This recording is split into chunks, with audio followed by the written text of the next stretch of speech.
MG Goa इथे राहतो आणि सध्या मी डॉक्टर राजीव निर्वाणी यांच्याकडे आहे. माझ्या मुलाला लहानपणापासून टो वॉकिंगचा इश्यू होता. ज्यावेळेस तो 1.5 पावणे 2 वर्षानंतर चालायला लागला तर सडनली आम्हाला एक शॉक बसला की तो एक पाय उचलतो तर नीट चालता येत नाही. सो नंतर आम्ही गोव्यामध्येच फिजिओथेरपी वगैरे 6 महिने केली. नंतर एका डॉक्टरने आम्हाला ऑपरेशन सांगितलं. सो मला ते काही मान्य नव्हतं. नंतर माझं एक रिलेटिव्ह पुण्यामध्ये राहतात, सत्यवान बेर्डे म्हणून. त्यांनी मला सजेस्ट केलं की डॉक्टर राजीव निर्वाणी ऑरेंज हेल्थ केअर यांच्याकडे जा आणि एकदा व्हिजिट कर, मग बघ काय होतं. तर त्याच्यानंतर आता गेले 1-1.5 वर्ष झालं आम्ही इथे येतो आहे. त्यानंतर डॉक्टरांनी जशी जे मेडिसिन दिले त्यानुसार आम्ही फॉलोअप घेत राहिलो. जवळपास 75% त्याचा इफेक्ट चांगला झाला आहे. तो आता बऱ्यापैकी चांगला चालतो आहे आणि पहिलं जसं टो वॉकिंग करत होता त्यापेक्षा तो एकदम लोअर साईड पाय गेलेला त्याचा आणि मध्ये तो सारखा पडायचा. तर त्याच्या आजाराचं निदान काय केलं होतं आपण?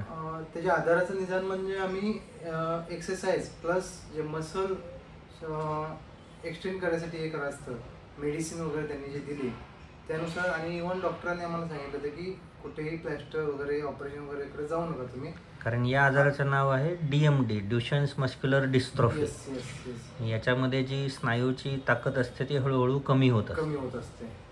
त्यानुसार आम्ही मेडिसिन योग्य ज्यानुसार डॉक्टरांनी सल्ला दिला त्यानुसार आम्ही चालू ठेवली. कंटिन्यू आज 1.5 वर्ष झालं आम्ही इथे येतोय.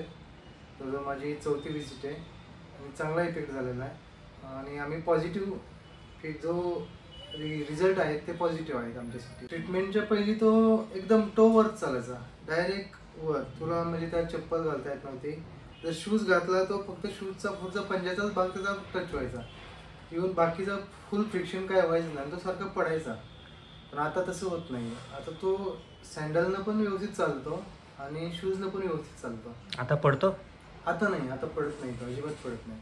इव्हन तो आता सायकलिंग वगैरे करतो. इव्हन स्टेप्स चढताना तो जो ज्या पायाला इश्यू होता राईट साईडच्या तो पाय तो कधीच स्टेप्स हे करताना प्रेस करत नव्हता. सो तो डाव्या पायानंच वरती एक पाय चढायचा. आता नाही, आता तो चांगला स्टेप्स वगैरे दोन्ही पायानं चढून हे करतो. प्लस स्कूलमध्ये पण त्याचा इनिशियल फेजला नर्सरीला वगैरे होता त्यावेळेस तो कंटिन्यू टीचर सांगायचे की तो थोडा स्लीप होतोय, थोडं शूज वगैरे व्यवस्थित द्या त्याला. पण आता नाही, आता व्यवस्थित पळतो, सायकल चालवतो आणि इम्प्रूव्हमेंट चांगले आहे. सो आमच्यासाठी ती आनंदाची गोष्ट आहे. आम्ही अशी आशा करतो की राजीव सरां थ्रू हे निदान व्यवस्थित 100% कम्प्लीट होऊन जाईल आणि लवकरात लवकर आमचा मुलगा एकदम नॉर्मल होऊन जाईल. थँक्यू.